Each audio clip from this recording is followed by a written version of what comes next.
Hello, and welcome to What's the Big Idea? I'm your host, Michele Tuck-Ponder.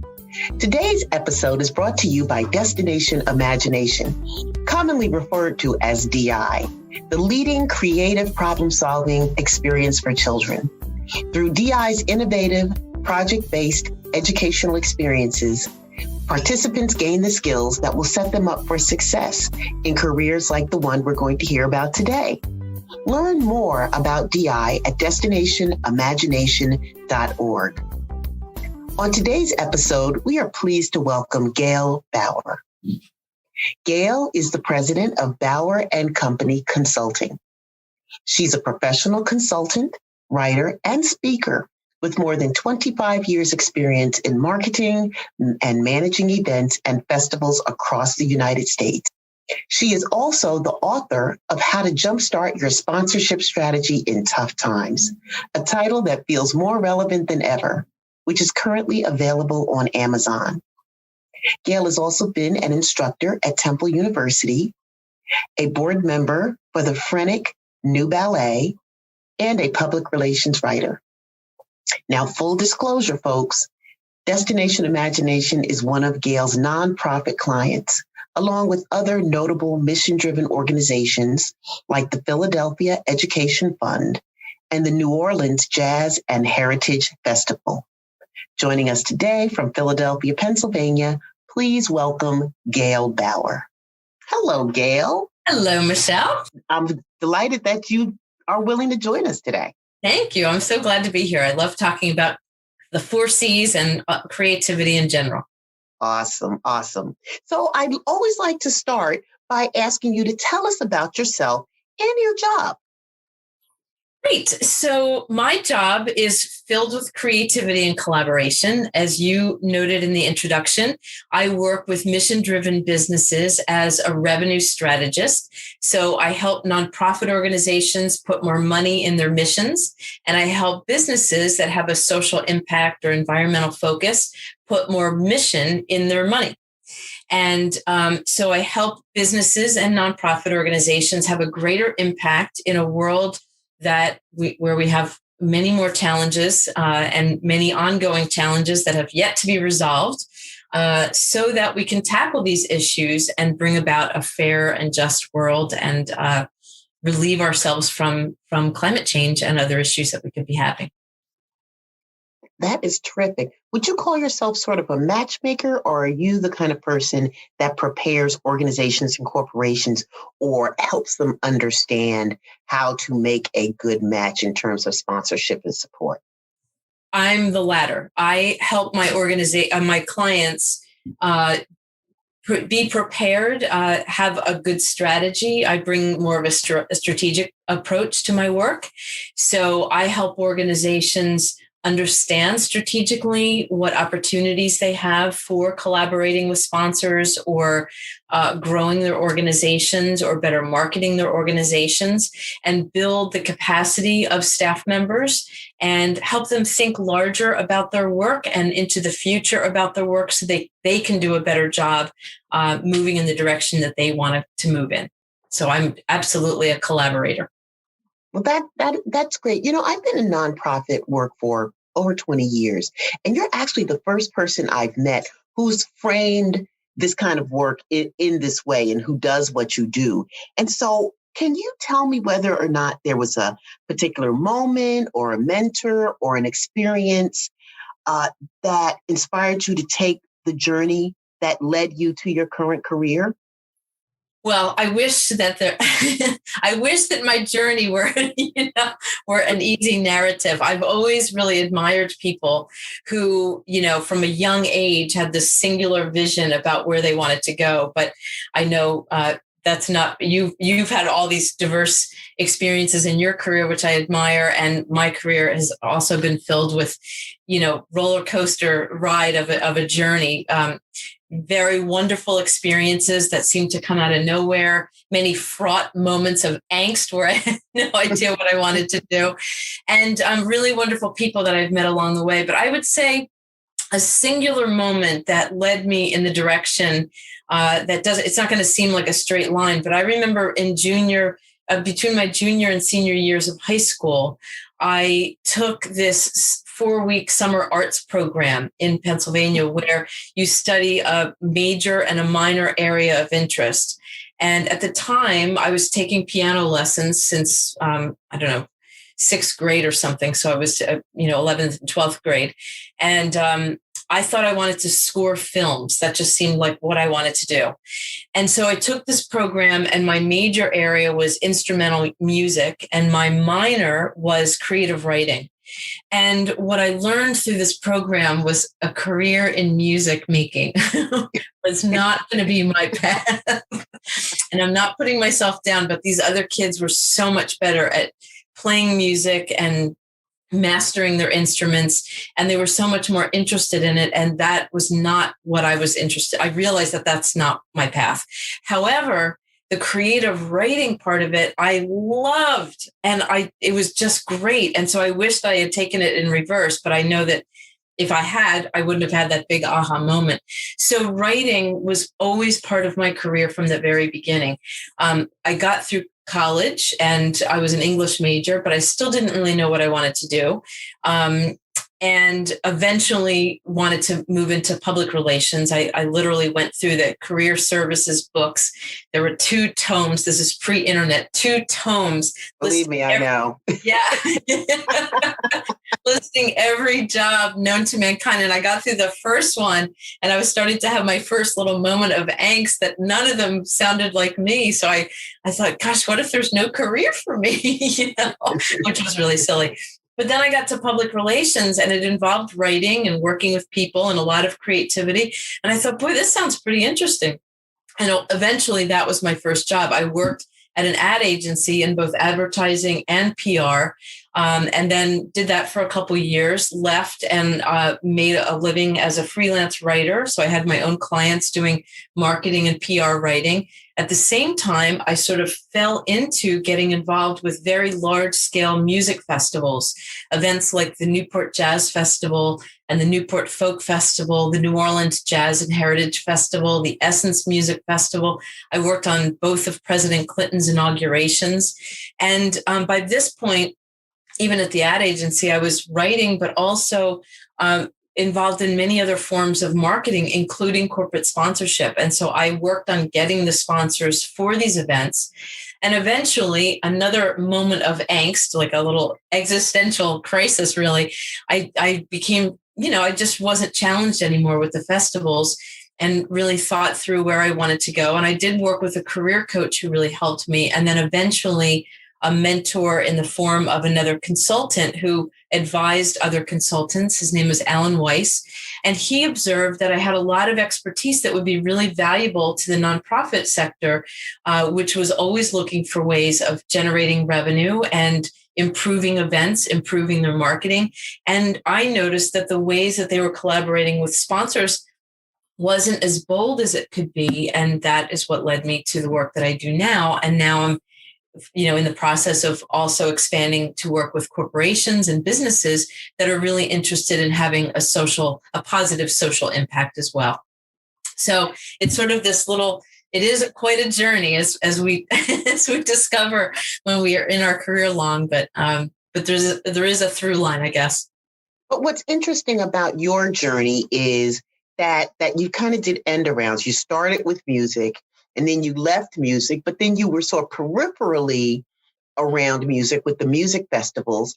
Mm-hmm. But I think that the takeaway that I get is that you always reinvented yourself. Mm-hmm. Like when you got to a point that I'm not interested in doing this anymore, you figured out a way to use the skills that you already had, but to expand it in another direction. Right. And that's really interesting to me. I think that when you made those changes, what was your greatest fear? Well, I think every one of them was different, but I think the most recent change, which was about 16 years ago when I became a consultant, I think in each one of those iterations, I learned more about myself. and explored and expanded more about myself. So as a consultant, I learned that I'm very strategic. That wasn't terminology that I ever really used. And, but when I was getting started, it's going to sound absurd now, but at the time I thought, well, if this is what I was meant to do, and there are no clients for me, then what am I supposed to do? It's like that existential. It's really, it's really, and now that seems ridiculous. But when you're trying to reinvent yourself, you sort of shed everything, which is not the way to go about it. Now I've learned that really following what resonates is the right path. But when you're making that change, it's, you feel like you're being stripped of everything. And what if no one likes it? Well, yeah. And there's always rent to be paid and car notes and gas to put in the car and food to put on the table, which are real concerns as well, that if you shift direction and you go and there's no clients, it's like, well, how's that supposed to happen? So, no. Right. Yeah. It's like you have to learn to be a beginner again. And there's a lot of creativity in that beginner place, but it's not very comfortable. So I have learned to get more comfortable, but I'm still not very good at it. well, every time you meet someone, you have to use the 4 C's. And we talk about a lot about the 4 C's in DI: collaboration, creativity, critical thinking, communication.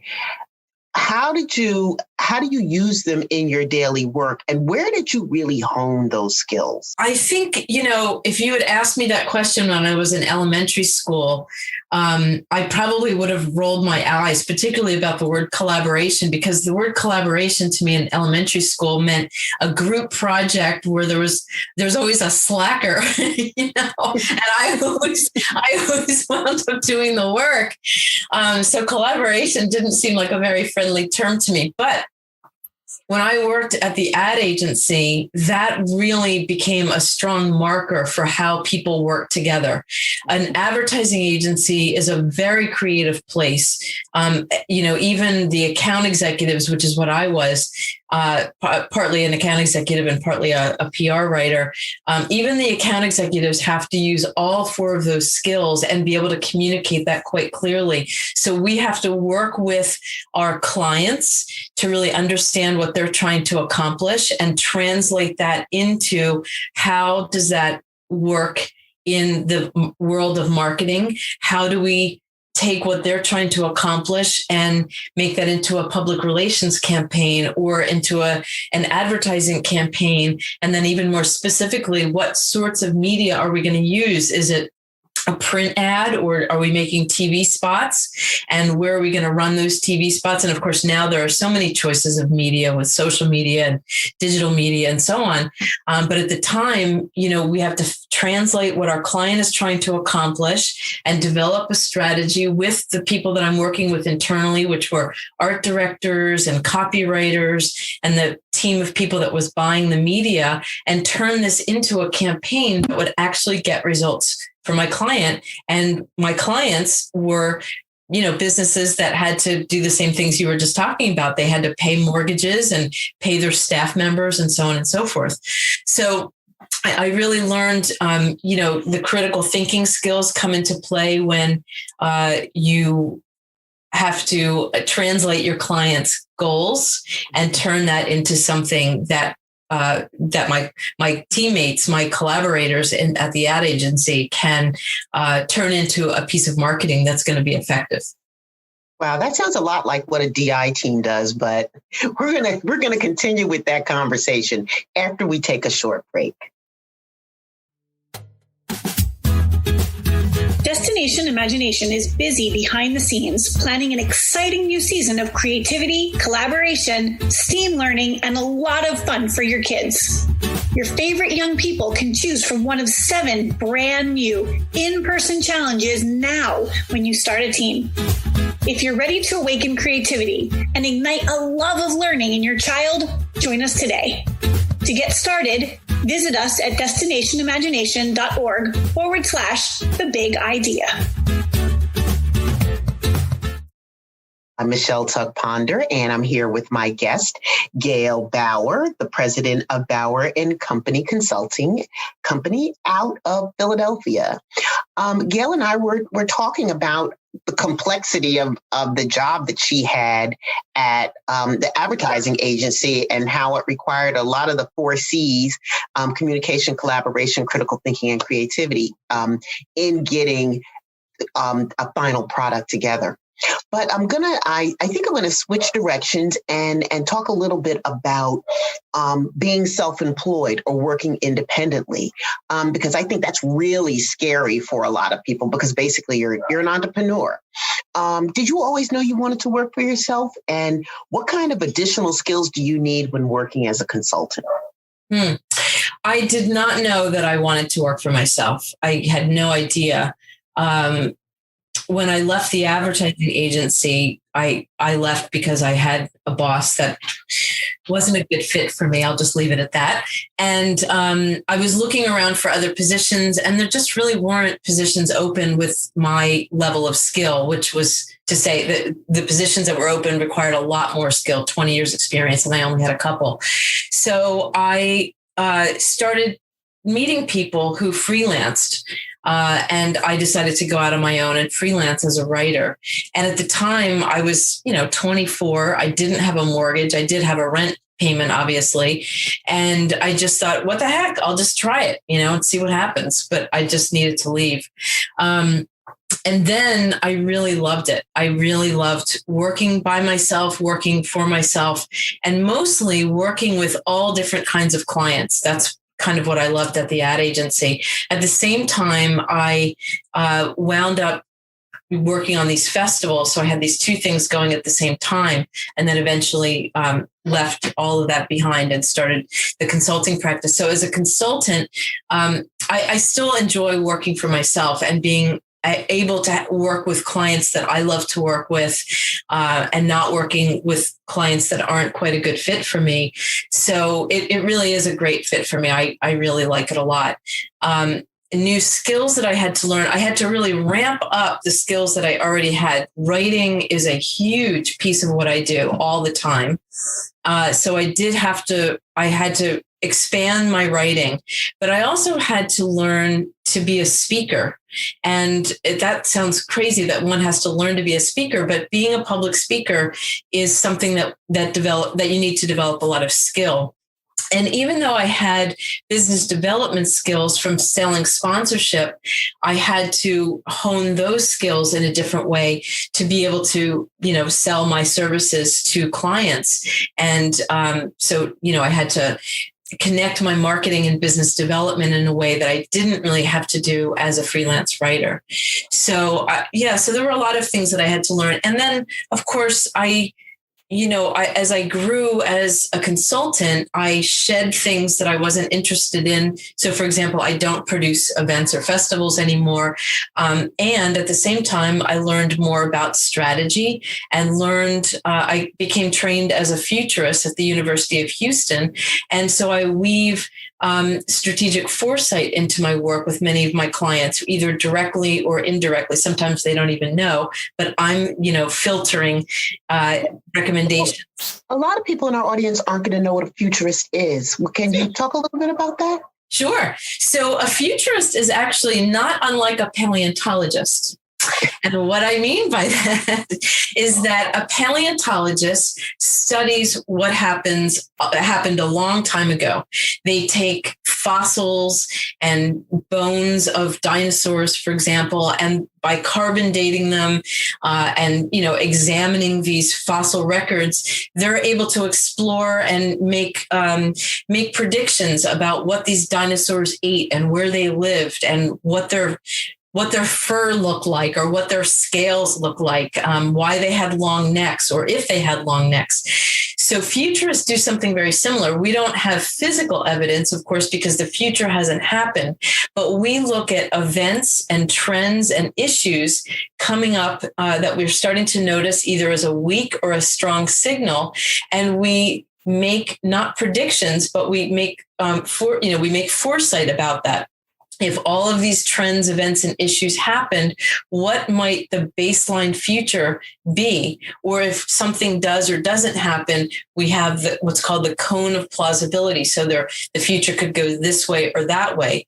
And by looking at these possible futures, plural, it helps us build creativity about imagining what could happen and imagining where our businesses might go. And most especially, what uncertainties might be approaching us that we can plan for and either dodge or take advantage of so that we remain agile. Okay.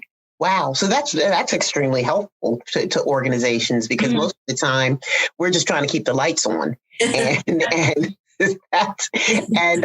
that while that's great, or we're zooming along and everything's going fine without us ever thinking about what if. And I think the pandemic has taught all of us that asking what if is a really important question for us to ask. So yes, that sounds amazing.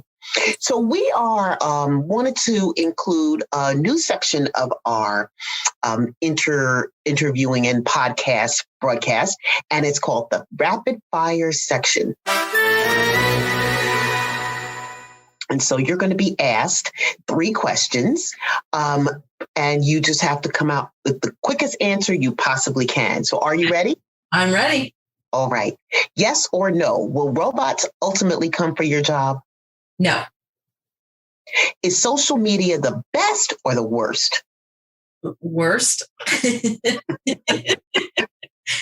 Yes or no? Does pineapple belong on pizza? No. That's right. That's what I would expect that from a respectable Philadelphian. No way. Gail, it's been so much fun talking to you. And I've got one last question. Well, first of all, I'd love to know if there's anything that you would like for our audience to know before we wrap up. I would say one of the biggest things that I've learned in my journey in creativity and the 4 C's through my work is to really learn to trust what resonates for you. I think that really leads us down the right path, whether we're creating something or whether we're creating our lives and careers. Trusting yourself and taking that next step is always a good formula. Absolutely. Agree with that. And one last question. What big ideas excite you now? I am really interested by this idea of businesses being more committed to their responsibilities as good corporate citizens, not just as a little say-so, but really doing things that are going to create justice, fairness, equity, cleaner air, cleaner environments, and a better life for everyone. So I'm very optimistic about that. But I think there are more collaborations ahead. There's more work that we can all be doing and creating a better world. So it sounds really big and lofty, but those are the really big ideas that I'm thinking about right now. Well, so are we, and we so appreciate you joining us on our program today, Gail Bower, who is the owner and operator of Bower and Company Consulting out of Philadelphia. Great. Thank you so much, Michele. Good luck on the podcast. Thank you. We would like to acknowledge that this episode of What's the Big Idea was recorded on land originally inhabited and cultivated by the Lenape and Shawnee nations. We are grateful for this land and for the people who have stewarded it for generations. This episode was produced by Kelsey Selleck with additional voiceover provided by Renee Rainville and music by Kevin MacLeod. Special thanks again to Gail Bower for joining us today. And you can learn more about Gail by checking out gailbower.com or look her up on LinkedIn at Gail Bower. To learn more about our show and how DI can feel even more big ideas, visit us at destinationimagination.org. I'm Michele Tuck-Ponder. Thanks for joining us. Looking forward to having you join us for future episodes of What's the Big Idea?